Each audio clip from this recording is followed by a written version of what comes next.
Bom dia a todas, bom dia a todos, boa tarde a todas, boa tarde a todos, boa noite a todas e boa noite a todos. Sejam muito bem-vindos e bem-vindas a este canal. Estamos aqui mais uma vez para falar de filosofia com vocês. Isso mesmo. Estão lembrados? Todas as semanas, nesse canal, neste mesmo horário, nós nos reunimos. Isso. Vocês me recebem na casa de vocês e eu recebo vocês na minha casa. E assim a gente vai construindo esse conhecimento maravilhoso que é saber sobre a vida, saber sobre como que o mundo foi construído, ou simplesmente sair ignorando tudo e sair refletindo por que eu ignorei tudo. Não importa o que você vai fazer com esse conhecimento. O que importa mesmo é se você está aqui à disposição de recebê-lo. E isso eu parabenizo, mais uma vez, você, menina, você, menino, você, rapaz, você, moça, que está aqui me ouvindo, você, adulto, isso, você, homem, você, mulher, não importa. Crianças é que não são bem-vindas, porque as crianças ainda não possuem as condições necessárias no seu desenvolvimento cognitivo para compreenderem tudo que a gente vai falar aqui. Mas se você é um pré-adolescente, um adolescente, um adulto, não importa. O que importa é que você esteja à disposição. E essa disponibilidade é que eu aplaudo. Aplaudo mesmo, aplaudo. Palmas para vocês que estão aqui reunidos comigo todas as semanas assistindo essas aulas de filosofia. Então, hoje, nós temos muita coisa para conversar. Então, preciso que vocês estejam preparados. Estejam preparadas. Estão preparados e preparadas? Como é que se prepara? Já esqueceu? Não é possível. É claro, a preparação nossa é escolher o lugar confortável, em que você possa ficar à vontade, mas não tão à vontade a ponto de dormir. Lembre, não pode ser a cama. Outra, pegar o seu caderno, sua caneta, seu lápis, seu material de trabalho. Escrever nesse caderno a data de hoje, o nome da disciplina e o nome do professor que está aí na tela. Isso, muito bem. Agora que você está com tudo aí organizado na sua frente, já está sentado confortavelmente, já está sentada confortavelmente, agora sim, agora podemos começar essa aula. Então vem comigo. A aula de hoje já começo aqui com uma chargezinha dizendo o seguinte: tão importante quanto o que você fala é o jeito como se diz. Não tem um se ali, eu que estou dizendo, né? Mas tão importante quanto o que você fala é o jeito como você diz. Pois bem, vocês já pararam para pensar nisso? Que às vezes nós falamos muitas coisas, mas não paramos para pensar naquilo que estamos falando?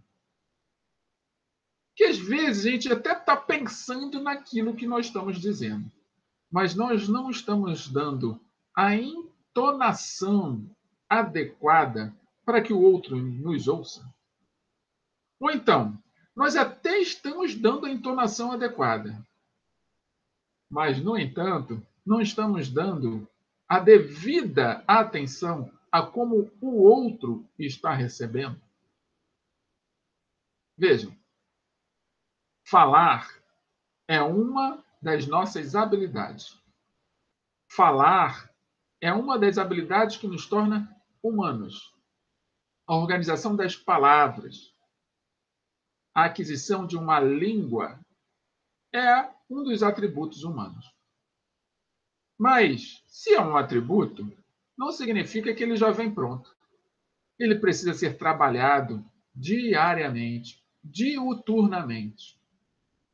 Você precisa trabalhar a sua linguagem. Você precisa aperfeiçoar esse atributo. Até, quem sabe, um dia, lá no futuro distante, nós podermos nos comunicar sem abrir a boca. Mas, para isso acontecer, professor, você está falando de telepatia? Sim, eu estou falando de telepatia.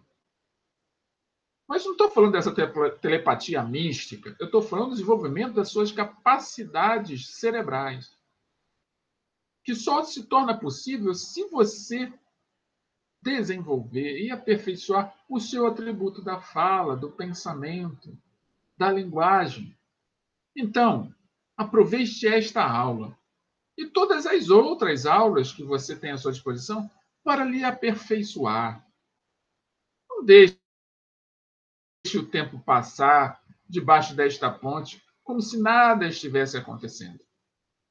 Então, por isso que eu aplaudo a todos vocês que estão aqui, neste instante. Porque vocês são vencedores e vencedoras. Vencedores e vencedoras? Sim. Não porque vão ser premiados, ganhar medalhas. Vencedores e vencedoras porque se colocaram à disposição de enfrentar o desafio do aprender, o desafio de se desenvolver, de se melhorar, independente das circunstâncias que os rodeiam. Então, faça uso da melhor forma de tudo isso que a gente está tendo acesso agora. Disto aqui, por exemplo, desta oportunidade de estarmos juntos e, ao mesmo tempo, separados. É uma das maravilhas da descoberta humana de poder transmutar a matéria. Vocês já devem ter ouvido falar nos alquimistas, que transmutavam em seus estudos, pelo menos mentalmente, chumbo em ouro.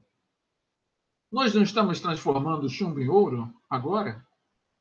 Você e eu não somos físicos? Não temos materialidade, como dizem? E essa materialidade, ela não está se tornando virtual? Essa materialidade não está sendo decodificada em apenas alguns dados lógicos através dos sistemas de computação que nós temos acesso, seja no smartphone, no tablet ou via computador? Talvez nós sejamos alquimistas, só não temos consciência disso. Estamos transmutando a matéria nesse momento. Agora, se você quer aprender como se faz isso, coloque-se à disposição. Como que essa interação, mesmo à distância, é possível? Coloque-se à disposição. Porque desta forma você melhora, eu melhoro, todos nós melhoramos. Então, estou começando essa aula falando dessa maneira com vocês, para que vocês possam ficar atentos ao que vocês estão fazendo com aquilo que estão recebendo. Porque não importa o que você receba, o maior valor é como você lida com aquilo que você recebe. Se é algo bom ou algo ruim, é você que define, é você que entrega, é você que permite receber. Ou melhor, se permite receber. Então, fique mais atento a você mesmos. O que vocês estão fazendo com aquilo que vocês estão recebendo? E me acompanhe, porque esta aula está só começando. Então, vamos lá? Página 190, página 193 do livro Filosofando. E como todas as aulas, eu lembro a vocês, teremos palavras-chave ao longo dessa aula. Anotem elas em ordem, uma após outra. E outra coisa, no final desta aula, vou disponibilizar as páginas do livro que nós estamos utilizando. Se você tem um livro físico, você pode até acompanhar esta aula. Maravilha. Mas se não tem, também não precisa utilizar isso como desculpa. Porque você vai receber essas páginas digitalizadas aí, logo após a aula. E aí vocês vão poder ler as páginas e responder os exercícios. Eu já vou contar um segredinho aqui só no começo. Nós vamos passar, a partir desta aula, a ter exercícios de fixação ao final da aula. Então, os exercícios que vocês receberem aí na atividade, no Google Sala de Aula, agora vocês vão responder aqui, junto comigo. E só lá vocês vão apenas marcar a opção que vocês responderam. Então, aproveite esta aula e vem comigo nessa viagem maravilhosa pelo mundo da filosofia. E logo agora já aparece logo a primeira palavra-chave. Liberdade. Então, anotem esta palavra-chave. A primeira palavra-chave de hoje é liberdade. Anotaram? Então, vem comigo. Spinoza rejeita a concepção tradicional da liberdade como livre-arbítrio. Mas quem é Spinoza? Um filósofo. Um filósofo que a gente vai conhecer aos poucos. E a primeira coisa que ele diz é que a concepção tradicional da liberdade como livre-arbítrio, ele não concebe, ele não aceita, ele não concorda. Ele recusa-se a desvalorizar as paixões, desde sempre subordinadas à razão. Para Spinoza, importantíssimo é você sentir, ter emoções, ter paixões. Não apenas ficar na razão, na razão, na razão. Esse era o olhar dele. E ele ainda diz mais: para compreender essa mudança é preciso examinar a natureza de Deus e do homem. Então, Spinoza vai mexer com coisas muito íntimas de todos nós. Lembrando, todos os filósofos que eu trago aqui, eles não trazem verdades absolutas. Todas as verdades são relativas, são pontos de vista, são perspectivas, são olhares deles. Então, fiquem pensando junto comigo. A cada filósofo novo que eu conheço, eu posso abrir a minha mente para a forma como ele pensa. E depois eu posso voltar para a minha forma, aquela minha própria forma de pensar. Entretanto, se você gostar da forma como ele pensa, você pode estudar mais sobre ele. Então, essas aulas nossas são apenas as portas de entrada para esse mundo do conhecimento, onde você, ao se identificar, pode mergulhar e se aprofundar. Ficou claro isso para vocês? E se tiver qualquer pergunta, qualquer dúvida, qualquer comentário, coloque aí no YouTube ou no grupo Sala de Aula, que eu vou ter o maior prazer em dialogar com vocês. Tá bom? Então vamos seguir? Para Spinoza, Deus não é um ser transcendente, separado de sua criação, como tradicionalmente é aceito, mas substância que constitui o universo inteiro e não se separa daquilo que produziu. Todas as coisas são modos da substância infinita. Por isso, Deus é causa imanente de seus modos, entre os quais o ser humano. Daí a conhecida expressão latina, Deus sive natura, Deus ou natureza. Essa concepção costuma ser chamada de panteísmo. Spinoza defendia uma filosofia ou uma teoria em que Deus está em todas as coisas. Eu acredito que vocês já devem ter ouvido falar sobre Deus dessa maneira, né? Que Deus está em todas as coisas. Só que o que Spinoza está fazendo é mostrar uma perspectiva. E todas as pessoas que acreditam que Deus está em todas as coisas, existem pessoas que acreditam que Deus está em todas as coisas até hoje, são chamadas de panteístas. Deus está em tudo e em todo lugar. Mas não apenas ele está, ele é o próprio tudo, ele é o próprio todo lugar. Ele sou eu, ele é você, ele é esse computador, ele é esta garrafa com água. Lembrando sempre de se hidratar, ele é a própria água. Só que, como é que se ele for, e aí é só uma reflexão para a gente fazer sobre o que o Spinoza disse. Se Deus é todas as coisas, e todas as coisas precisam ter uma causa eficiente, geradora,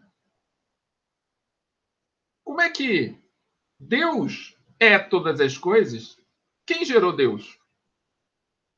Essa é uma pergunta que Spinoza não quis se preocupar em responder. Porque se ele for todas as coisas, ainda assim a gente esbarra num limite. E esse conhecimento, como nós somos imperfeitos, ainda não temos condições de saber. A imperfeição não pode conhecer a perfeição. Não tem condições, na verdade. Porque para que a imperfeição conheça a perfeição, ela tem que se tornar a perfeição. E nós somos imperfeitos, a nossa mente ainda é imperfeita, os nossos corpos são imperfeitos, o nosso cérebro é imperfeito. Quando chegarmos no patamar da perfeição, aí poderemos falar sobre a perfeição. Por enquanto, o que a gente pode fazer é buscar nos aperfeiçoarmos. A busca pelo aperfeiçoamento é através das referências do que é perfeição. E para isso nós tivemos vários ícones ao longo da história que mostraram alguns caminhos para esta perfeição. E a filosofia também é um desses caminhos. Então, existem muitos filósofos que trataram sobre essa busca pela perfeição. E aí, basta nós lermos, estudarmos, nos aperfeiçoarmos a partir daquilo que aprendermos. E aí daremos um passo adiante da perfeição, mas não a essa perfeição que nós podemos chamar Deus, mas sim daquela perfeição em relação ao que éramos antes. Podemos nos perceber melhorando. E esta percepção do que é estar melhor hoje do que estávamos ontem é o que nos dá a garantia de que há algo ainda a se descobrir, há algo ainda a se revelar. E essa continuidade é o que dá à vida uma forma maravilhosa e espantosa até de se experimentar.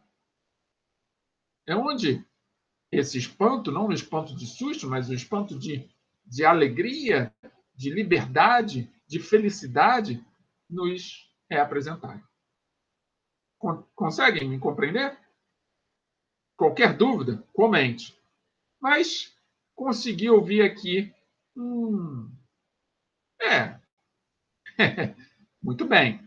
Mas deixe acalmar, porque tudo isso que eu estou dizendo para vocês não é para que vocês comecem a falar de forma impensada. Deixem se acomodar e, na medida que a gente for falando, na medida que a gente for estudando, a gente vai ajustando essas informações dentro da nossa cabeça. Tá bom? Então, para isso, vamos prosseguir aqui. Transcendente. Então, apareceram essas duas palavras, que eu aqui pintei de amarelo, para que a gente possa saber o que significa. Então, transcendente. Na teologia, significa que Deus é separado do mundo que criou e é superior a ele. Ou seja, Deus transcende a criação. Ele não pode ser criador e criação e criatura ao mesmo tempo. Por isso que essa discussão, a crítica em relação às ideias de Spinoza.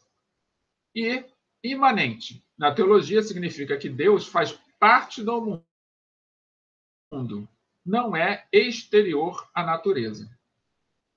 Então, são duas coisas que estão aqui dialogando. O Spinoza não concorda que Deus é transcendente. Para ele, Deus não é um ser transcendente. Ou seja, ele não está fora da criação. Ele é criador e criatura. Para ele, Deus é causa imanente. Ou seja, ele não está exterior à natureza. Ele faz parte dessa natureza. Cada um chega às suas conclusões. Não precisa falar sobre elas agora. Mas, se tiver vontade de falar, pode comentar aí no YouTube que a gente pode dialogar com vocês. Tá bom? Então, prosseguindo. Spinoza afirma que todos os seres, em decorrência de sua ligação com os atributos divinos, têm uma potência natural de autoconservação, chamada de conatos. Uma tendência natural e espontânea para se conservar. Vejam, nem tudo está perdido. Se você não concorda com Spinoza em relação à condição de Deus, por Deus ser imanente e não transcendente, tem outras coisas que Spinoza também falou. Ele falou sobre nossa habilidade, vamos chamar assim, de se autoconservar. E ele deu o nome disso de conatos. Isso a gente pode falar. Nós realmente temos essa habilidade de autoconservação. Só que alguns dentre nós não utilizam e acaba fazendo coisas que depois vai se arrepender. Mas essa questão da autoconservação você não vai botar a mão no fogo para se queimar. Você não vai, sabendo que aquele fio de alta tensão pode lhe dar um choque mortal, você não vai segurar no fio de alta tensão propositalmente, sem a proteção adequada. Você não vai olhar para uma ponte altíssima e falar assim, nossa, que ponte maravilhosa, vou pular dela. Se você faz isso, é porque alguma coisa está funcionando de maneira inadequada na tua cabeça. Então, vamos conversar, vamos ajustar isso para que você possa voltar à sua harmonia. Porque a natureza, ela é autoconservadora. Ela coloca você numa condição sempre de proteção. Você se protege o tempo todo. Você se protege e nem percebe que está se protegendo, por causa dessa habilidade da autoconservação, que o Spinoza chamou de conatos. Isso é uma tendência natural e espontânea. Já nascemos com ela. Ficou claro isso para vocês? Trouxe luz às dúvidas de vocês? Ótimo. Se trouxe luz, comente aí. Se não trouxe, deixa a coisa baixar a poeira e daqui a pouco as coisas vão ficar mais claras para vocês. Tá bom? Então vem comigo. Vamos para o próximo slide. Olha o que o Spinoza disse. Toda coisa se esforça, enquanto está em si, por perseverar no seu ser. Ou seja, eu não fico tentando sair de dentro de mim. Eu quero fugir disso. Quero abandonar esse corpo. Não fico. Na verdade, todas as coisas que eu faço, os meus cuidados, meu corte de cabelo, para vocês, meninas, uma maquiagem, uma escova, a roupa que eu visto, o banho que eu tomo, é tudo para se preservar. E se você faz tudo para se preservar, o que o Spinoza está dizendo é que você persevera no seu ser. Ou seja, você persiste em se manter ali, custe o que custar, apesar da dificuldade. Você está ali lutando, batalhando para que seus objetivos sejam concretizados. Mesmo que o seu objetivo seja um prato de comida no final do dia. Ou comprar um novo iate, que é um objetivo materialista e um objetivo de subsistência. Materialista, comprar o iate, subsistência, um prato de comida no final do dia.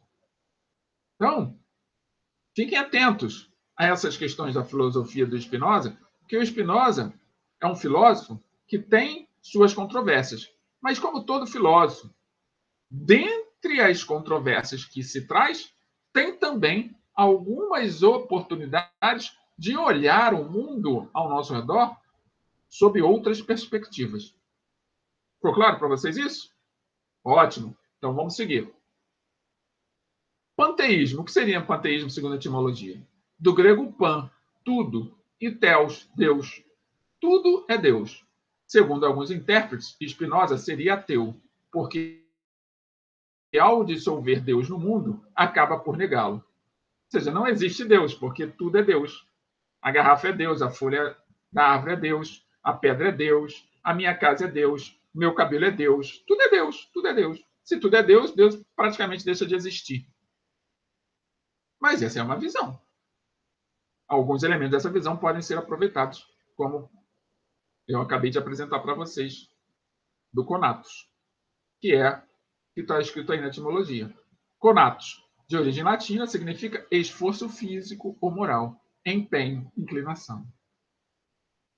Vejam, o que Spinoza está falando sobre a visão dele panteísta, ele também tem uma outra visão, de que nosso esforço moral, nosso empenho, também nos aperfeiçoa. Eu posso até acreditar que Deus transcende, ele não está em tudo, ele está fora da criação. Mas, se eu não acreditar que eu, através do meu esforço, eu posso me melhorar, não adianta nada eu acreditar nesse Deus fora da criação. Porque Deus está fora da criação, mas ele não vai fazer o seu trabalho. Ele pode te inspirar a fazer o trabalho, mas ele não vai pegar nas suas mãos e vai fazer o trabalho. Quem tem que se aperfeiçoar é você. Então, esse é um olhar do Spinoza muito moderno, vamos dizer assim, muito atual. Porque hoje, o que você está fazendo? De fato. Está aí reclamando? Está falando que a vida está ruim? Que não tem dinheiro? Que o país não presta? Se você está carregando a sua vida de tanta negatividade, o que você espera da natureza em relação a você? A natureza vai te devolver negatividade. Porque a natureza, ela é a perfeição. Nós não podemos reproduzir a natureza. Nós podemos fazer coisas que sejam parecidas com a natureza, sejam semelhantes, mas nós não reproduzimos a natureza, porque nós não somos deuses. Agora, se a natureza é a perfeição, ela te devolve aquilo que você, enquanto imperfeito, deseja para si mesmo. Ou deseja para si mesmo. E se agora você, através da sua linguagem, produz pensamentos que são negativos em relação à sua própria condição, é natural que você receba negatividade, porque o seu próprio pensamento vai ecoar nessa natureza. E essa natureza vai entender que você precisa disso para se aperfeiçoar.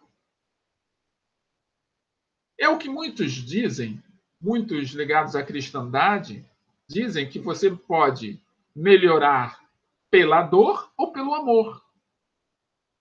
Você pode se aperfeiçoar pela dor ou pelo amor. E você pode ser salvo pela dor ou pelo amor. Isso é o que a cristandade diz, ou seja, os adeptos do cristianismo. Agora, independente do que você acredita, que caminho você está escolhendo? Você está esperando ter vontade de fazer algo para fazer algo? Ou você simplesmente está deixando a sua vontade de lado, está iniciando a realização da tarefa e permitindo-se experimentar o resultado que a realização da tarefa vai lhe fornecer? Porque toda tarefa realizada traz para quem a realiza satisfação. E a satisfação é uma ação que vai gerar uma nova ação, que é a realização de uma outra tarefa. Desde uma tarefa simples a uma tarefa complexa. Desde o cuidado de uma planta ao cuidado de uma criança ou de um animal doméstico. Desde a construção de um prédio à montagem de um brinquedo. Não importa o tamanho da sua tarefa. Se você vai desenhar ou se você vai apenas falar sobre o desenho. Cada um de nós tem uma habilidade intrínseca e que precisa ser colocada à disposição do aperfeiçoamento do mundo em que nós habitamos. É a sua contribuição. Só que antes você precisa contribuir consigo mesmo. Consigo mesmo. Compreende? Então vamos para o próximo slide. Tem mais coisa por aí. Segunda palavra-chave, racionalismo. Olha só, eu esqueci de colocar que é a segunda palavra-chave. Então, vem comigo aqui, ó. Segunda palavra-chave, ó. Nós estamos aqui na primeira palavra-chave. Agora vamos para a segunda palavra-chave. Vamos corrigir aqui. É que a gente faz ao vivo, não tem essa não. A gente faz ao vivo, corrigida a segunda palavra-chave. Então vamos lá, ampliando novamente. Prestaram, né? Aqui é assim, não tem essa. Errou, não. Eu não. Eu sou imperfeito, eu erro, eu esqueço. Você também. O que a gente precisa é admitir que errou. Porque quando a gente admite que errou, o que a gente faz? A gente vai lá na causa do erro, corrige e não erra mais. Foi o que eu acabei de fazer. Compreenderam? Isso, muito bem. Comentem sobre essas coisas. Falem aí a respeito. Vocês estão corrigindo os seus erros? Não importa o tamanho do seu erro. Você já admitiu que erra, primeiramente? Você consegue compreender que você é imperfeito e imperfeito? Os filósofos estão aí para discutir conosco. Coloque-se à disposição desse debate filosófico. Debate filosófico. Ninguém vai sair vitorioso aqui. A ideia é simplesmente dar a oportunidade a si mesmo de refletir a respeito de tudo aquilo que você tem feito, tanto a seu favor, tanto contra você mesmo. Tá? Então, a segunda palavra-chave é racionalismo. Próxima página. Como é natural que todo ser vise perseverar no seu ser, isso significa que queremos existir de acordo com a natureza e não contra ela. É o conhecimento racional que nos permite distinguir os desejos verdadeiros, próprios da nossa natureza, daqueles que nos afastam dela. Isso nós chamamos de discernimento. Tá? Apenas se tivermos um conhecimento adequado de nós mesmos, poderemos nos tornar livres. Lembra que a primeira palavra-chave foi liberdade? O que é ser livre? A liberdade é o que para vocês? Em que condição vocês interpretam a liberdade? É a liberdade de falar o que quer? De fazer o que bem entende? Reflitam sobre isso. A liberdade é uma verdade para você? O que eu estou querendo dizer é o seguinte: para você exercer a sua liberdade, você precisa conhecer a verdade sobre o que é ser livre? Ou você simplesmente busca a liberdade a partir do que os outros falam que seja liberdade para si, para você mesmo? Porque eu ouço, e aí vai aqui uma aspas, um olhar aqui do professor. Eu ouço muitos dentre vós dizendo que a liberdade é fazer o que bem entende e pensar de forma livre, sem interferência de ninguém. Acontece que a única coisa que você deixou de fazer é exercer a sua capacidade de raciocinar sobre isto que você está dizendo que é liberdade, que na verdade você ouviu de alguém. E se você ouviu de alguém, a interpretação da liberdade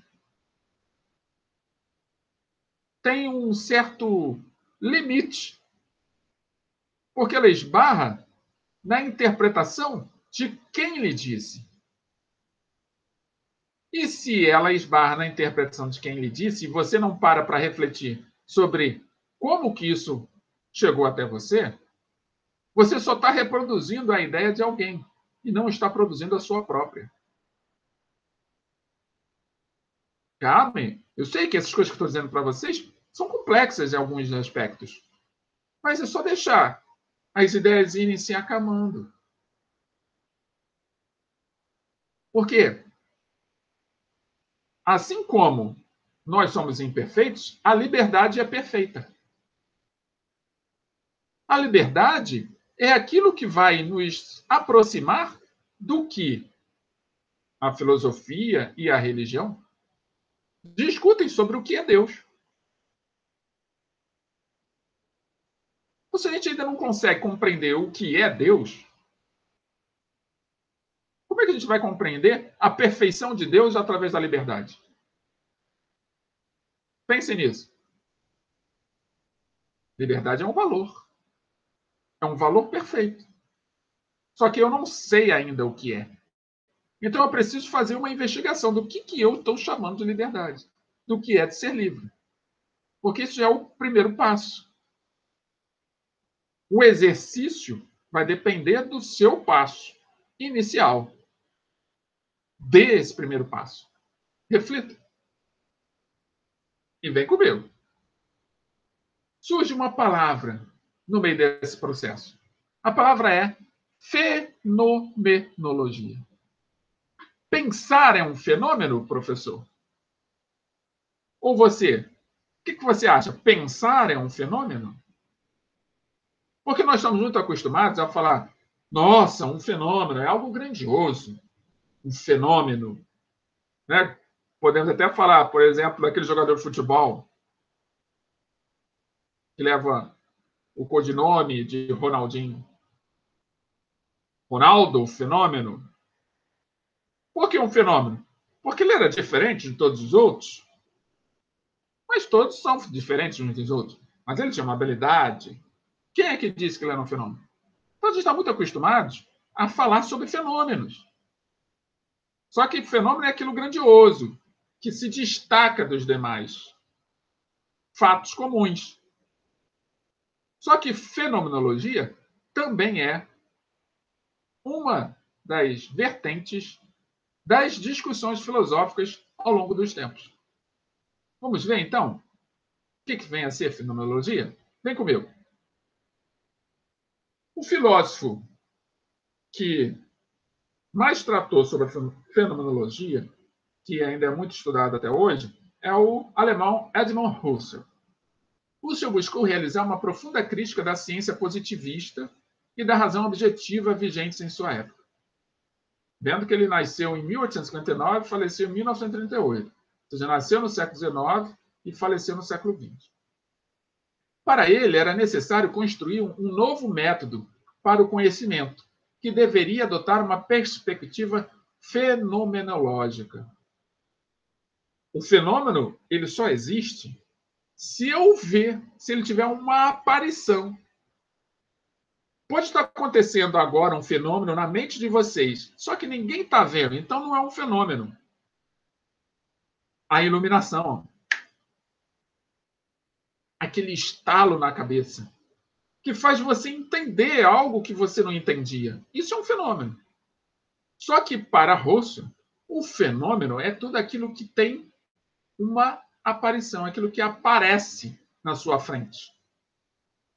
E para a ciência se desenvolver, ele desenvolve um método fenomenológico, onde, para que algo de fato esteja acontecendo, eu preciso verificar através do fenômeno relacionado àquele fato. Pega uma folha de papel, por exemplo. Pega uma folha de papel. Aí, nessa folha de papel, pega um fósforo, ou um isqueiro. O que vai começar a acontecer aqui? Vai começar a queimar. Daqui a pouco, toda a folha desaparece. É um fenômeno. A ciência pode explicar isso, porque eu vi acontecendo. Houve uma transformação de uma matéria em outra.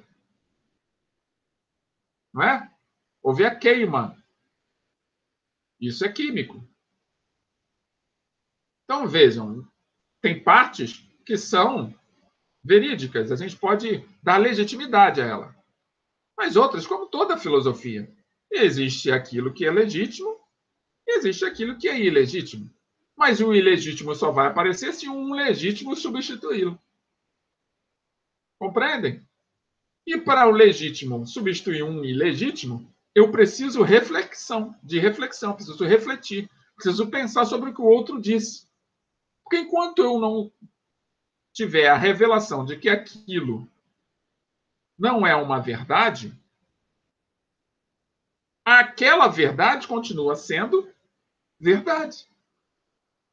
Até que alguém determine, através de uma outra perspectiva, que a verdade pode ser vista de uma outra maneira. E aí o ilegítimo aparece. Ficou claro? Então vem continuando. A fenomenologia seria, então, um método para conhecer a essência das coisas e da própria consciência. Olha só, mais um errozinho aqui. Fenomenologia como a nossa segunda palavra-chave, mas não é, é a nossa terceira palavra-chave, então vamos corrigir aqui no ao vivo e a cores, juntinho com vocês. Então aproveitem que agora vocês têm um tempo. Terceira palavra-chave, fenomenologia. Anotaram todas elas? No finalzinho da aula a gente repete. Terceira palavra-chave, fenomenologia. Então, a fenomenologia é um estudo que fundamenta o conhecimento dos fenômenos da consciência. Nessa perspectiva, todo conhecimento se dá a partir de como a consciência interpreta os fenômenos. Na filosofia, um fenômeno designa simplesmente a forma como uma coisa aparece ou manifesta-se para o sujeito. Ou seja, trata-se da aparência das coisas. Então, eu só posso... Vejam só. Hoje eu sei que o que tem aqui dentro é água. E que esta água tem uma composição química. Que eu não vejo a olho nu a composição química. Mas eu sei que contém hidrogênio e oxigênio. Eu sei que contém cada moléculazinha deste líquido, que tem aqui uma quantidade de moléculas, cada molécula possui 2 átomos de hidrogênio e 1 átomo de oxigênio. Magnífico! Isso é um fenômeno. Eu não preciso de um microscópio para saber que a água é H2O. Entretanto, eu só posso chegar a essa conclusão porque eu recebi uma informação prévia. Então, já está na minha consciência. Isso me facilita interpretar esse fenômeno, que é várias moléculas juntas darem água. Várias moléculas juntas formarem o que a gente chama de água. E eu poder ingerir essa água.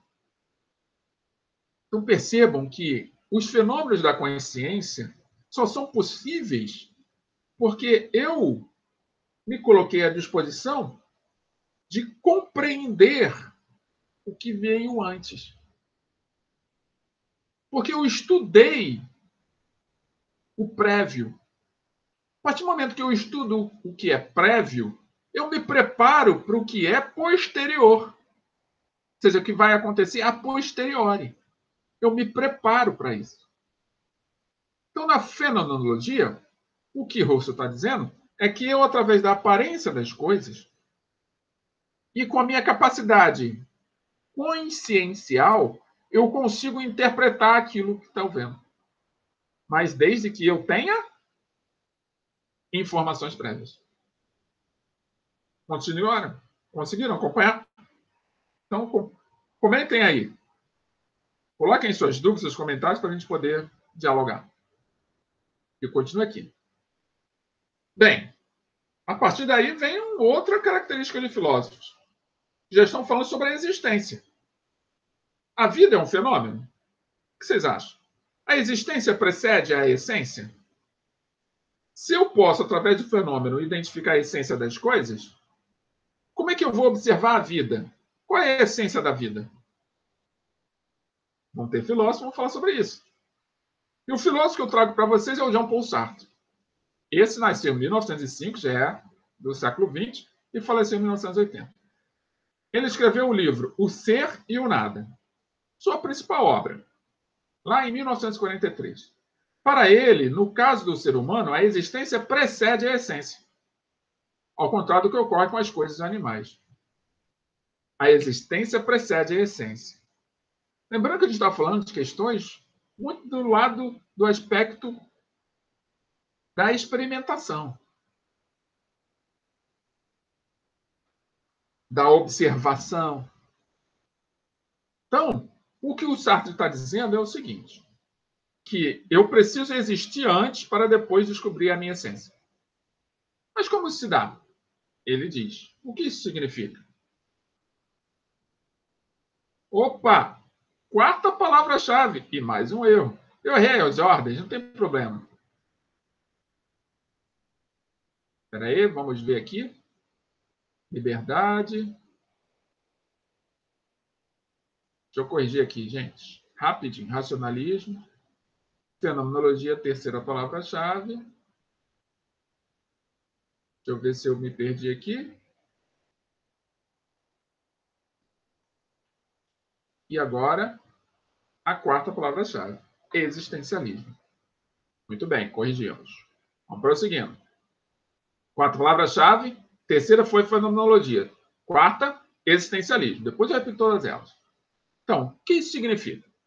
É a consciência autorreflexiva que distingue o ser humano de coisas e animais. Ou seja, eu pensar sobre mim mesmo. Consciência autorreflexiva. Reflexão sobre quem eu sou. Estes são, em si, por terem essência. Ao contrário, o ser humano existe. Ex siste. É para si. No sentido de que sua consciência pensa sobre si mesma. É por meio do poder de se autoexaminar que o ser humano constrói seu projeto de vida. Ou seja, primeiro eu existo para depois eu pensar na essência. Para Sartre, a ideia de que existe uma essência humana é inválida. Essa ideia não tem validade. Por quê? Se eu falo que existe uma essência humana, a essência precede a existência. Então é como se, antes de eu existir, já existisse um ser.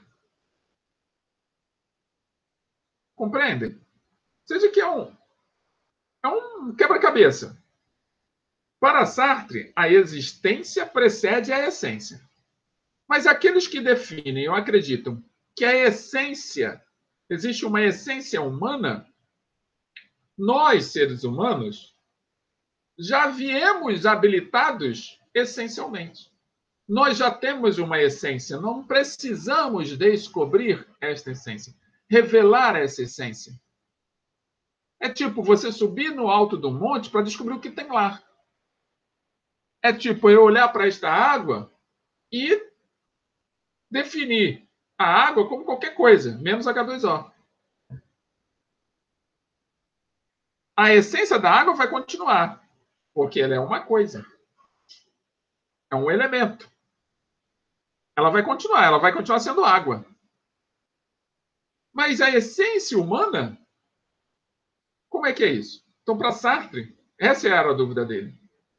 Então, para ele, para que eu discutisse a essência humana, eu primeiro teria que existir. Eu preciso ter nascido antes. Eu preciso ter nascido, me desenvolvido moralmente, aprendido coisas, despertado a minha consciência para depois começar a discutir a minha essência. Então, a existência precede a essência. Isso é Sartre falando. Ficou claro isso para vocês? Então, nós vamos parar essa aula por aqui, porque a gente ainda tem mais coisas para falar sobre isso. Mas nas próximas aulas. Eu quero que vocês acomodem essas informações. Lembrando sempre que cada filósofo traz a sua perspectiva sobre a vida, nos contextos em que eles habitam. E cada um tem uma época. Então, na medida que a gente vai avançando nas épocas, é natural novas informações serem apresentadas, porque outros já discutiram os assuntos. Então, eu pego isso que foi discutido e penso e faço essa autorreflexão que o Sartre disse aqui. E a partir do momento que eu faço essa autorreflexão, eu tenho condições de desenvolver uma nova forma, uma nova perspectiva sobre o assunto. E o existencialismo, como é chamado, a filosofia de Sartre, é uma dessas formas. Ficou claro isso para vocês? Maravilha. Então, para que a gente possa exercitar isso, vamos aqui para o nosso exercício? Tem exercício de fixação. Todas as aulas agora nós vamos ter um exercício. Esse exercício, vocês aqui durante a aula respondem, anotem a resposta que vocês acham que está correta, e quando receberem aí no seu Google Sala de Aula a atividade, só marcar a opção que vocês identificaram como correta. Pronto, só isso. Tudo bem? Então, todas as aulas e exercícios vão ser no finalzinho da aula. Então, você que acompanha até agora, meus parabéns. Essa persistência me enobrece. Essa persistência te enobrece, porque faz com que todos nós percebamos o valor que temos. Tá? Então, vamos lá, vou ler o exercício para vocês, e durante a leitura você já vai pensando e aí refletindo qual é a resposta certa. A fenomenologia trata dos fenômenos perceptíveis, analisando a realidade do ponto de vista individual. Tudo que se apresenta à consciência é intencional. O objetivo do método fenomenológico é alcançar a intuição das essências. Ele busca interpretar o mundo através da consciência de um determinado sujeito, segundo as suas experiências. Nesse contexto, marque a alternativa incorreta. Atenção, hein? É para marcar incorreta, ou seja, de 5 alternativas, 4 estão certas e uma errada. Eu quero que vocês marquem a errada. Então vamos lá. Letra A. A percepção é um conhecimento sensorial de um sujeito corporal dotado de significação. Letra B. A percepção é uma relação do sujeito com o mundo exterior, com suas formas e estruturas complexas dotadas de sentido. Letra C. O mundo percebido é sempre quantitativo, de modo que a percepção é sempre uma reação fisiológica a estímulos externos. Letra D. A percepção da realidade envolve nossa personalidade, nossa história pessoal, nossa afetividade, nossos desejos e paixões. E letra E. A percepção envolve nossa vida social e, portanto, nossa história social, a cultura e os estímulos recebidos da vivência no mundo. Acompanharam direitinho? Então, agora é só vocês escolherem qual é a letra que é incorreta. A letra A, a letra B, a letra C, a letra D ou a letra E. Se você faz parte da nossa turma, responde lá no Google Sala de Aula qual das opções que você acha que é correta. Se você não faz, anote aí, coloque a sua resposta aí no YouTube, lá nos comentários, que eu vou ver, e se tiver correta, eu dou um parabéns para vocês. E se estiver errada, a gente corrige e pode até fazer comentários, tá bom? Então, para finalizar nossa aula de hoje, como todas as aulas, eu trago uma mensagem. E a mensagem de hoje, que é sempre aquela mensagem para que vocês saiam desta aula refletindo sobre o mundo ao redor, sobre todas as coisas que os rodeiam, a mensagem de hoje que eu trago é de Martin Luther King Jr. E ele diz o seguinte: a verdadeira medida de um homem não se vê na forma como se comporta em momentos de conforto e conveniência, mas em como se mantém em tempos de controvérsia e desafio. Vou repetir. A verdadeira medida de um homem não se vê na forma como se comporta em momentos de conforto e conveniência, mas em como se mantém em tempos de controvérsia e desafio. Desejo a todos vocês ótimos dias, ótimas reflexões e um beijo no coração de cada um e que a gente possa se reencontrar nesse mesmo canal na próxima semana com mais uma aula de filosofia. Fiquem todos com Deus.